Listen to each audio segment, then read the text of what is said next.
Hi ചങ്ങാതീസ്, എല്ലാവർക്കും നമ്മുടെ പുതിയൊരു വീഡിയോയിലേക്ക് സ്വാഗതം.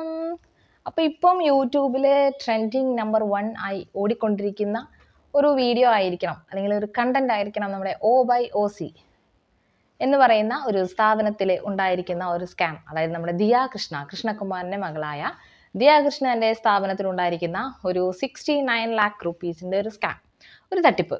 അപ്പോൾ അതാണ് ഇപ്പം ട്രെൻഡിങ് ആയിട്ട് ഓടിക്കൊണ്ടിരിക്കുന്നത്. സോ ഞാൻ പല യൂട്യൂബേഴ്സിൻ്റെ റിവ്യൂവും റിയാക്ഷനും സംഭവങ്ങളൊക്കെ കണ്ടു. പക്ഷേ ഇത് എങ്ങനെ ഇവർ കണ്ടുപിടിച്ചു എന്നുള്ളത് എനിക്ക് പലതിലും അങ്ങനെ ഞാൻ കണ്ടിട്ടുണ്ടായിരുന്നില്ല. അപ്പോൾ ഇങ്ങനെ റാൻഡംലി ഞാൻ സെർച്ച് ചെയ്യുന്ന ടൈമിലാണ് മറുനാടൻ മലയാളി എന്ന് പറയുന്ന ഒരു യൂട്യൂബ് ചാനൽ കാണാറുണ്ട്. ഞാൻ അവരുടെ വീഡിയോസ് കാണാറുണ്ട്. അപ്പം ഞാൻ അതിൽ നിന്നാണ് എനിക്കിതിൻ്റെ കറക്റ്റ് സിന്ധു കൃഷ്ണയുടെ ഒരു വോയിസ് ക്ലിപ്പ് ആൾ കൊടുത്തിട്ടുണ്ട്. അപ്പോൾ അതിൽ നിന്നാണ് എനിക്ക് ഇതെന്താണ് സംഭവം എന്ന് മനസ്സിലായത്. സോ ഞാനത് നിങ്ങൾക്ക് വേണ്ടിയിട്ട് ഇവിടെ പ്ലേ ചെയ്യാം. എന്നെ പോലെ അറിയാൻ ആഗ്രഹിക്കുന്ന, അതായത് 1-2 രൂപയല്ലല്ലോ, അല്ലെങ്കിൽ 1 ലക്ഷം 2 ലക്ഷം അല്ലല്ലോ, 69 lakh rupees സ്കാമാണ് നടന്നിരിക്കുന്നത്. അപ്പോൾ അത് എന്താ സംഭവം എന്ന് അറിയാൻ താല്പര്യമുള്ളവർക്ക് വേണ്ടിയിട്ട് ഞാൻ ആ വോയിസ് ക്ലിപ്പ് ഇവിടെ കൊടുക്കുന്നുണ്ട്. താല്പര്യമുള്ളവർ കാണുക, താല്പര്യമില്ലാത്തവർ സ്കിപ്പ് ചെയ്യാം കേട്ടോ. അപ്പം നമുക്ക് വീഡിയോ കഴിഞ്ഞ ഒരു സ്റ്റോറി കിട്ടും. എനിക്ക് കുറച്ച് കംപ്ലയിൻസ് ഇതുപോലെ കിട്ടുന്നുണ്ട്. എന്റെ ഓഫീസിൽ വന്ന് പർച്ചേസ് ചെയ്ത ആരെങ്കിലും എന്റെ QR കോഡ് അല്ലാതെ മറ്റേതെങ്കിലും ഒരു QR കോഡിലാണ് പേയ്മെന്റ് വാങ്ങിയിട്ടുള്ളതെങ്കിൽ പ്ലീസ് എന്നെ ഒന്ന് അറിയിക്കണേ എന്ന് പറഞ്ഞ് ഒരു ഇത് കിട്ടും. അതിട്ട് കുറച്ച് കഴിഞ്ഞപ്പോഴത്തേക്ക് ഒരു 1000 മെസ്സേജസ് വന്നു. ലിറ്ററലി മോർ ദാൻ 7.5 lakhs ഈ പിള്ളേരുടെ QR കോഡുകളിലോട്ട് 3 പേരുടെയും മാറി ചെയ്തേക്കുന്ന പോലത്തെ വന്നു. അങ്ങനെ മോള് ഇവരെ വിളിക്കുന്നു, സംസാരിക്കുന്നു, ക്വസ്റ്റ്യൻ ചെയ്യുന്നു. ആ വീഡിയോ ഈ പിള്ളേർ തന്നെ റെക്കോർഡ് ചെയ്തിട്ട് അവർക്ക് എന്തിന്റെ അസുഖം എനിക്ക് പോലും അറിഞ്ഞൂടാ. അവര് ദിയനെ ഫോൺ ചെയ്ത് വെച്ചിട്ട് ദിയ അവരെ ചീത്ത വിളിക്കുന്ന പോലത്തെ ഒരു വീഡിയോ എടുത്തിട്ട് അവരത് വെളി വിട്ടേക്കണം. ആ വീഡിയോയിലെ അറിയാം ഇവരാണ് എല്ലാം ഫുൾ കട്ടിട്ട് നിൽക്കുന്നത്. അപ്പൊ എന്തായാലും അങ്ങനെ ഇൻവെസ്റ്റ് എല്ലാം ഏൽപ്പിച്ചേക്കുമായിരുന്നു. അപ്പം പേയ്മെന്റ്സ് ഇപ്പൊ ചെറിയ പർച്ചേസ് ഒക്കെ നടക്കും. 1000 രൂപ 1500 രൂപയ്ക്ക് മോളുടെ QR കോഡ് അവർ യൂസ് ചെയ്യും. ബൾക്കായിട്ട് ആരെങ്കിലും സാധനം വാങ്ങിക്കുവാണെങ്കിൽ ഇവരുടെ യൂസ് ചെയ്യും. ഇത് കണ്ടുപിടിച്ച് എങ്ങനെയാണെന്ന് വെച്ചാൽ എന്റെ മൂന്നാമത്തെ മോളുടെയും ഇളയ മോൾ ഹൻസിക്കയുടെയും 2 പേരുടെയും ഫ്രണ്ട്സ് അടുത്ത കാലത്ത് അവിടെ നിന്ന് സാധനങ്ങൾ പർച്ചേസ് ചെയ്തപ്പോഴത്തേക്ക് നമ്മുടെ പിള്ളേരുടെ ഫ്രണ്ട്സ് ആണെന്ന് ഈ പെൺകുട്ടികൾക്ക് അറിയില്ല. അപ്പൊ ദിവ്യ എന്തോ പേരുള്ള ഒരു കൊച്ചുണ്ട് അവിടെ, അതിന്റെ QR കോഡിലോട്ടാണ് പൈസ വാങ്ങിച്ചത്. അപ്പൊ എന്റെ മോളുടെ ഫ്രണ്ട് എന്റെ മൂന്നാമത്തെ മോളോട് പറഞ്ഞു, ഓസിയുടെ കടയിൽ സാധനം വാങ്ങിക്കാൻ പോയപ്പോഴത്തേക്ക് വേറെ ഒരു പെൺകൊച്ചിന്റെ പേരിൽ ഉള്ള ഒരു QR കോഡിലാണ് വാങ്ങിച്ചത്, അത് ഓസിക്ക് അറിയാവോ എന്ന് ചോദിച്ചു. അങ്ങനെയാണ് ഓസിയോട് മോള് ചോദിച്ചു, ഇങ്ങനെ നിനക്ക് അറിയാവോ? അപ്പൊ ഓസി പറഞ്ഞില്ല, ഞാൻ അറിഞ്ഞിട്ടില്ല, എന്റെ QR കോഡിന് വേറെ ഇഷ്യൂ ഒന്നും ഇല്ലല്ലോ, കാർഡ് പേയ്മെന്റും എല്ലാം ഉണ്ടല്ലോ, പിന്നെ എന്താണ് ഇവർ ക്വസ്റ്റ്യൻ ചെയ്യും. അതിൽ നിന്നാണ് ഈ ഒരു കംപ്ലീറ്റ് ഇത് ഒരു അവര് 29 lakh മോളോട് സംസാരിക്കണം. പിറ്റൊന്ന് നേരം എടുത്തപ്പോ ഈ 3 പെൺപിള്ളേരും അവരുടെ ഭർത്താക്കന്മാരും കൂടെ 4 lakh സംതിങ് പൈസയായിട്ട് ഇവിടെ വന്ന് കാലി വീണ് അയ്യോ കേസ് കൊടുക്കല്ലേ തരാം നമ്മളെന്നൊക്കെ പറഞ്ഞു വന്ന് അവിടെ ഡ്രാമ ഇറക്കിക്കൊണ്ടിരുന്നപ്പോഴാണ് മോള് വിളിച്ചിട്ട് ഞങ്ങൾ അങ്ങോട്ട് പോയത്. എനിക്ക് എന്തായി സംഭവിക്കുന്നതെന്നറിയാം. ഞങ്ങൾ അവിടെ പോയതും സംസാരിച്ചതും ഭാഗ്യത്തിന് നമ്മളൊരു വിഷ്വൽ എടുത്തു വെച്ചു. എനിക്കത് ഒരിക്കലും വെളിവിടാൻ ഒരു പ്ലാനും ഇല്ലായിരുന്നു, എന്നാലും വെറുതെ എടുത്തു വെച്ചു. അപ്പൊ അവിടെ വെച്ചപ്പോൾ നമ്മളൊരു കാര്യം ചെയ്യും, നമുക്കിപ്പോൾ എന്തായാലും നിങ്ങളെ സമ്മതിക്കുന്നു, ഇത്രയും മോട്ടിച്ചു. അപ്പൊ അവരെന്നെ പറയുന്നു ഇങ്ങനെ അവരെടുക്കുന്നുണ്ടായിരുന്നു, ഷെയർ ചെയ്യുന്നുണ്ടായിരുന്നു. ഓക്കെ, അപ്പൊ നമ്മളൊരു കാര്യം ചെയ്യും, 3 പേരുടെയും ബാങ്ക് സ്റ്റേറ്റ്മെന്റ്സ് നിങ്ങൾ എടുക്കും. ഒരു വർഷത്തെ 3 പേരുടെയും ബാങ്ക് സ്റ്റേറ്റ്മെന്റ് നിങ്ങൾ ഗൂഗിൾ പേ യൂസ് ചെയ്യുന്ന അക്കൗണ്ടുള്ള ബാങ്ക് സ്റ്റേറ്റ്മെന്റ് എടുക്കും. അപ്പൊ നമുക്ക് നോക്കുമ്പോൾ അറിയാമല്ലോ നിങ്ങൾ എത്ര എടുത്തിട്ടുണ്ട്. ഇപ്പൊ നിങ്ങൾ പറയുന്ന 7 ലക്ഷം നോക്കാം, എങ്ങനെ വിശ്വസിക്കാൻ പറ്റും? കൂടുതലുണ്ടെങ്കിലും അപ്പൊ നമുക്ക് നോക്കാം. അതോടുകൂടി ഇവിടെ അയ്യോ എന്ന് പറഞ്ഞ് ബഹളമായി. അപ്പൊ അത് മോളുടെ ഫ്ലാറ്റിന്റെ താഴെ ഇരുന്ന് നമ്മൾ സംസാരിച്ചതുകൊണ്ട് അവിടെ ഉള്ളവർക്ക് ഡിസ്റ്റർബൻസ് ആണെന്നുണ്ടെങ്കിൽ നമുക്കൊരു കാര്യം ചെയ്യാം, നമുക്ക് നമ്മുടെ ഓഫീസിലോട്ട് പോകാം, നമുക്ക് അവിടെ ഇരുന്ന് സംസാരിക്കാം. നമുക്ക് അവിടെ ഇരിക്കവേ നിങ്ങൾ പോയി നിങ്ങളുടെ ബാങ്ക് സ്റ്റേറ്റ്മെന്റ് എടുത്തുകൊണ്ട് വരും. നമ്മളൊന്ന് കാണട്ടെ, നമുക്കൊന്ന് അറിയണ്ടേ. എന്തായാലും നിങ്ങൾ തന്നെ സമ്മതിക്കുന്നു നിങ്ങൾ മോഷ്ടിച്ചു എന്ന്. അപ്പൊ നമുക്ക് അറിയണ്ടേ എത്ര പോയി എന്ന് കറക്റ്റായിട്ട് നമുക്ക് അറിയണമല്ലോ. അങ്ങനെ നമ്മുടെ ഓഫീസിലോട്ട് വരുന്നു. അവിടെ ഇരിക്കുന്നു. കൂട്ടത്തിലുള്ള രണ്ടാമത്തെ ഒരു പയ്യൻ, ഈ ഒരു ഭർത്താവാരുടെയോ ആ പയ്യൻ എവിടെയോ പോയിട്ട് പിന്നെ ഒരു 4 lakh സംതിങ് കൊണ്ട് തിരിച്ചു വന്നു. എന്നിട്ട് അത് തന്നിട്ട് ഒരു കാല് പിടിക്കാൻ തുടങ്ങി, പ്ലീസ് നിങ്ങൾ ഇത് വെളിയിൽ വിടരുത്, കേസാക്കരുത്, പോലീസിനോട് പറയരുത്, ഞങ്ങൾ കാല് പിടിക്കാം. അങ്ങനെ അവിടെയും കുറെ കുറ്റസമ്മതമൊക്കെ ചെയ്തു. എങ്ങനെയാ ചെയ്തത്, എന്താ ചെയ്തത് എന്നൊക്കെ പറയും. അതൊക്കെ കഴിഞ്ഞിട്ട് ഇവന് ബാങ്ക് അക്കൗണ്ട് അത് നമുക്ക് അറിയാൻ കഴിഞ്ഞു. ഓൾ 3 ഓഫ് ദ ബാങ്ക് അക്കൗണ്ട്സിന് ഓൾമോസ്റ്റ് 60+ lakhs ട്രാൻസാക്ഷൻസ് അവരുടെ ബാങ്ക്സിൽ കൂടെ പോയിട്ടുണ്ട്. ഒരാളുടെ 34, ഒരാളുടെ 14, ഒരാളുടെ 20 സംതിങ് അതുപോലെ. അപ്പൊ അതോടുകൂടി ഇവര് പറഞ്ഞു നമുക്കൊരു സമയം വേണം, നമ്മൾ കുറച്ച് ദിവസത്തിനകത്ത് പൈസ കൊണ്ട് തരാം, അങ്ങനെ നിങ്ങൾ വെളി പറയരുത്, ന്യൂസ് ആക്കരുത്, കാല് പിടിക്കാം എന്നൊക്കെ പറഞ്ഞിട്ട് ശരി ഓക്കെ എന്ന് പറഞ്ഞ് ഇവരെ വിട്ടു. അന്ന് അവിടെ വെച്ച് പോലീസിനെ വിളിക്കണം എന്നൊക്കെ എനിക്ക് മനസ്സിലുണ്ടായിരുന്നെങ്കിലും അയച്ചു പോട്ടെ. ഒരു പക്ഷേ ഇവർ കട്ടോണ്ട് പോയി എന്തായാലും ഒരു കസ്റ്റഡിയിലുണ്ടല്ലോ. സ്വർണ്ണം എന്താ ചെയ്ത ഒരു സ്വർണ്ണം വാങ്ങി, ഒരു പെൺകുട്ടി പറഞ്ഞ് അവൾ വീട് വെച്ചു. അപ്പൊ എങ്ങനെയെങ്കിലും അവർ പോയി പറ്റുന്ന അത്രയും ക്യാഷ് ഒരാഴ്ചക്കുള്ളിൽ കൊണ്ടുവരുന്നൊക്കെ പറഞ്ഞാണ് നമ്മൾ ഇറങ്ങിയത്. അപ്പൊ അവിടെ നിന്ന് ഇറങ്ങി പോകുമ്പോഴുള്ള വിഷ്വലും ഞങ്ങൾ എടുത്തു. കാരണം നമുക്കറിയാലോ നാളെ എന്തെങ്കിലും പറയും അവർ അങ്ങനെ ചെയ്തു ഇങ്ങനെ ചെയ്തു, അല്ലോ നമ്മൾ അവിടെ ഇരുന്ന് ജ്യൂസൊക്കെ കുടിച്ച് ലാവിഷായിട്ടാണ് ഇറങ്ങിപ്പോയത്.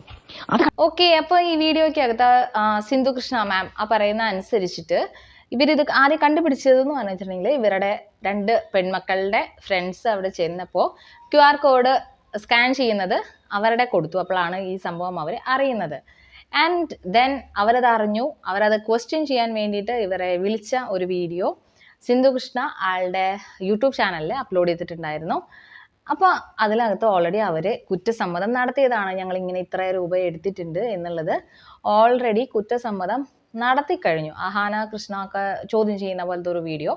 അപ്പോൾ അതിനകത്ത് അവർ കുറ്റസമ്മതം നടത്തി, ശരിയാണ് ചേച്ചി, അയ്യോ പാവങ്ങൾ, ഞങ്ങൾ അങ്ങനെ ചെയ്തു പോയി, പറ്റിപ്പോയി എന്നൊക്കെ പറഞ്ഞിട്ട് എല്ലാ മാപ്പും കോപ്പൊക്കെ പറയുന്ന എല്ലാ വീഡിയോയും കാര്യങ്ങളൊക്കെ ആയിട്ട് എടുത്തത് അപ്ലോഡ് ചെയ്തിട്ടുണ്ടായിരുന്നു. അതിനുശേഷമാണ് ഇപ്പോൾ പുതിയതായിട്ട് നല്ല ബ്രൂട്ടീഷ്യൻ ഒക്കെ ചെയ്തിട്ട് 3 പേരും കൂടെ എല്ലാ മാധ്യമങ്ങൾക്ക് മുമ്പിലും ഈ കോലിൻ്റെ മുമ്പിൽ നിന്നിട്ട് എന്താ ജാതി കാർഡും കാര്യങ്ങളൊക്കെ ഇറക്കുന്നത്. ഓക്കെ, അപ്പോൾ അതിന് മുമ്പ് ഇവർ ഈ കുറ്റസമ്മതം നടത്തുന്ന ഒരു ചെറിയൊരു ക്ലിപ്പിംഗ് ഞാൻ കാണിക്കാം. ഓക്കെ, എപ്പോഴാണ് ആദ്യം ചെയ്തത്? എത്ര നാൾ മുമ്പാണ് ആദ്യം ചെയ്തത്?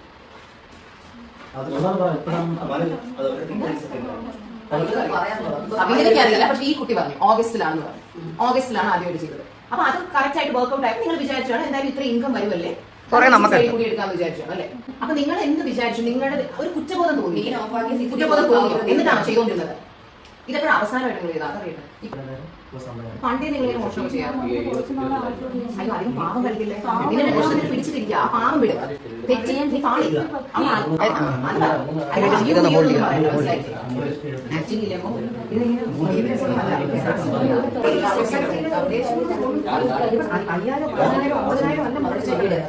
25 ലക്ഷത്തിന്റെ തിരിമറി കൂടുതൽ നടത്തിയിരിക്കുകയാണ് 3 കള്ളികൾ. എന്താണ് ചെയ്യുന്നത്? സ്കാനർ വേറെ, നിങ്ങളുടെ സ്കാനർ, നിങ്ങളുടെ കോഡ് നിങ്ങൾ സ്കാനറായിട്ട് പ്രിന്റ് ചെയ്ത് കാണിക്കണം. ഫോണില് എന്തെന്ന് പറഞ്ഞാൽ കാണിച്ചു അത് വർക്ക് ചെയ്യുന്നില്ല. ആൾക്കാർ സ്കാനർ അത് ആദ്യം ചെയ്യാൻ ഒരുപാട് പേര് പറയുന്ന സ്കാനർ നോക്കാവുന്നില്ല, ക്യാഷ് ആണ് നമ്മൾ പ്രിഫർ ചെയ്യുന്നത്, അല്ലാന്നുണ്ടെങ്കിൽ ക്യാഷ് ആരാണ് അത്? ആദ്യം നിങ്ങൾ ഒരാളായിരിക്കുമല്ലോ അത് ആദ്യം പറഞ്ഞത്. നിന്ന് ആശാരിച്ചിനെയും കടിച്ച് പട്ടിക്ക് വീണ്ടും മുറുമുറുപ്പ് എന്നൊരു പഴഞ്ചൊല്ലുണ്ട്, കേട്ടിട്ടേ ഉള്ളൂ. ഏകദേശം ഇതുപോലെ ഇരിക്കും. അടിച്ചു മാറ്റാനുള്ളത് അടിച്ചു മാറ്റുകയും ചെയ്തു. അവർ ആക്ച്വലി ആ പ്രശ്നം വിടാനുള്ള, ഇപ്പം നമുക്ക് ഈ ക്ലിപ്പിംഗ് കാണുമ്പോൾ അറിയാം, അവർക്ക് അതുകൊണ്ട് കുഴപ്പമില്ല. അതായത് പൈസ എടുത്തത് തിരിച്ചു തന്നാൽ മതി, അതും നിങ്ങൾക്ക് പറ്റുന്ന രീതിക്ക് തിരിച്ചു തന്നാൽ മതി എന്നൊക്കെ പറയുന്ന വോയിസ് ക്ലിപ്പും കാര്യങ്ങളൊക്കെ ഉണ്ട്. അത് മതിയെന്നും പറഞ്ഞ് ടാറ്റാ ബൈ ബൈ പറഞ്ഞ് നല്ല രീതിക്ക് വിട്ട അവരെ പിറ്റേ ദിവസം ആരാണ്ടൊക്കെ പറഞ്ഞു കൊടുത്തിരിക്കുന്ന സംഭവങ്ങളൊക്കെ വലിച്ച് കയറ്റി മറ്റേ എഴുത്തും മറ്റേ എന്താ പറയുക സ്ക്രിപ്റ്റൊക്കെ പഠിച്ച് വന്നിട്ട് പറയുകയാണ്, ജാതി പറഞ്ഞ് ആക്ഷേപിച്ചു, കൃഷ്ണകുമാർ തുണി പിടിച്ച് വലിച്ചു, മോശം മോശം മോശം, പപ്പി ഷെയിം. വല്ല ആവശ്യമുണ്ടോ ഇതിൻ്റെയൊക്കെ? കിട്ടിയത് വാങ്ങിച്ച് മിണ്ടാണ്ട് പൊക്കൂടെ? തെറ്റോ നിങ്ങളുടെ ഭാഗത്ത്? അതിനുശേഷം അതിനെ ന്യായീകരിക്കാനോ വേറെ ഒന്നിനും നിന്നില്ല. പിടി വീണു എന്ന് പറഞ്ഞ വഴിക്ക് വേഗം സമ്മതിച്ചു, അതൊക്കെ ശരി ഒക്കെ പറഞ്ഞ് സലാം പറഞ്ഞ് പോയിട്ട് പറയുന്നു ഇവരെ കെട്ടിയിട്ടിട്ടാണ് എന്താ തട്ടിക്കൊണ്ടുപോയി കെട്ടിയിട്ടിട്ടാണ് ഇതൊക്കെ പറയിപ്പിച്ചതെന്ന്. മിനിമം കോമൺ സെൻസ് ഇല്ലേ പിള്ളേരെ? ഓൾറെഡി നിങ്ങൾ തന്നെ പറയുന്നുണ്ട് നിങ്ങളുടെ സമ്മതമില്ലാതെ പല ആംഗിളിൽ നിന്നും 10 പേര് വീഡിയോ ഷൂട്ട് ചെയ്യുന്നുണ്ടായിരുന്നു, അങ്ങനെ ഉണ്ടായിരുന്നു ഇങ്ങനെ ഉണ്ടായിരുന്നു എന്നൊക്കെ. അപ്പം മിനിമം കോമൺ സെൻസിൽ ആലോചിച്ചുകൂടെ? ആ വീഡിയോയിലൊക്കെ നോക്കിക്കഴിഞ്ഞാൽ നിങ്ങൾ കെട്ടിയിട്ടിട്ടാണോ, അവർ നിങ്ങളോട് സംസാരിക്കുന്ന രീതി എങ്ങനെയാണ് എന്നൊക്കെ മനസ്സിലാവുന്ന ആലോചിക്കാനുള്ള ബുദ്ധിയും ബോധവും ഒന്നും ഇല്ലേ പിള്ളേരെ? മിനിമം ആ ഒരു കോമൺ സെൻസെങ്കിലും കാണിച്ചൂടെ? നമുക്ക് മനസ്സിലായെടുത്തോളം ഇവർ തന്നെ തട്ടിപ്പും കാര്യങ്ങളൊക്കെ ചെയ്ത് ഇപ്പം ഈ പറയുന്ന പോലെ ഏകദേശം ഒരു 69 lakh rupees സ്കാം നടത്തിയിട്ട് മറ്റേ ഞാൻ 2 ഫോട്ടോ കൊടുക്കാം കേട്ടോ. അവരുടെ അന്നത്തെ ഈ അഹാന ക്വസ്റ്റ്യൻ ചെയ്യുന്ന സമയത്ത് ആ വീഡിയോയിലെ ഒരു ഫോട്ടോയും, പിന്നെ ഞാൻ നേരത്തെ പറഞ്ഞ ബ്രൂട്ടൂഷ്യൻ ചെയ്തിട്ട് വന്നിട്ട് ഈ പത്രക്കാരുടെ ഇടയിൽ നിന്നിട്ടുള്ള ഒരു ഡ്രാമ, അതിൻ്റെ 2 ഫോട്ടോയും കൊടുക്കട്ടെ. ഇത് ആരാ തിരിച്ചറിയാൻ കൂടിയില്ല, ഇത് തന്നെയാണോ ഇവരെന്നുള്ള ഡൗട്ട് തോന്നും. അത്രയ്ക്കും കോൺഫിഡൻസോട് കൂടിയിട്ടാണ്. അതായത് ഇത്രയൊക്കെ സമ്മതിച്ച് കാര്യങ്ങളൊക്കെ എല്ലാം കഴിഞ്ഞിട്ട് ആരോ പിന്നിൽ നിന്ന് ഒരു പിന്തുണ ഇവർക്കുണ്ട് എന്നുള്ളത് 100% ഷുവറാണ്. കാരണം ഒരാൾ പറയുക ആളുടെ ഹസ്ബൻഡ് ചിലപ്പോൾ പുറത്താണ്, അതുകൊണ്ട് 1 lakh അല്ലെങ്കിൽ 1.5 lakh ഒക്കെ പെർ മന്ത് ആൾക്ക് അയക്കുമെന്ന്. അങ്ങനെയാണ് ഈ ക്യാഷ് ഒക്കെ ഉണ്ടായത്.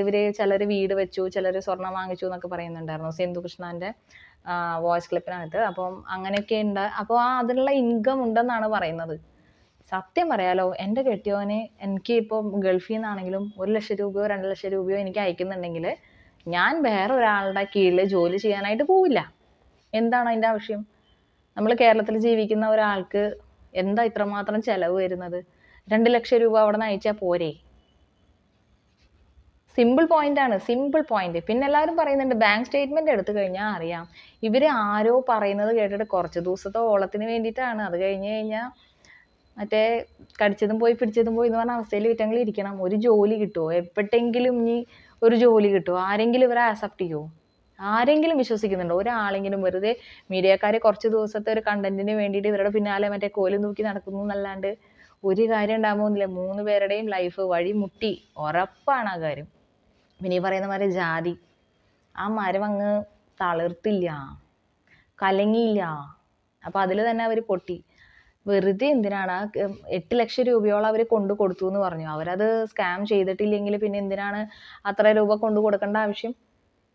ഇതൊക്കെ മിനിമം കോമൺ സെൻസ് ആണ് കേട്ടോ ഞാൻ പറഞ്ഞത്. മിനിമം കോമൺ സെൻസിൽ ആർക്കും ചിന്തിച്ചാൽ മനസ്സിലാക്കാവുന്ന കാര്യങ്ങളാണ്. എന്നിട്ട് എന്താണ് ഈ ആക്ഷൻ എടുക്കാനും കാര്യങ്ങൾക്കും എന്തിനാണ് ഇത്രയും ഡിലേ വരുന്നതെന്ന് ആക്ച്വലി എനിക്ക് മനസ്സിലാവുന്നില്ല.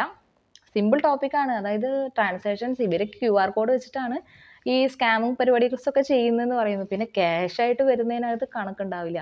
പിന്നെ എനിക്ക് തോന്നിയ ഒരു കാര്യം, ആക്ച്വലി ഇതൊരു റെലവൻറ്റ് പോയിന്റ് ആണ്.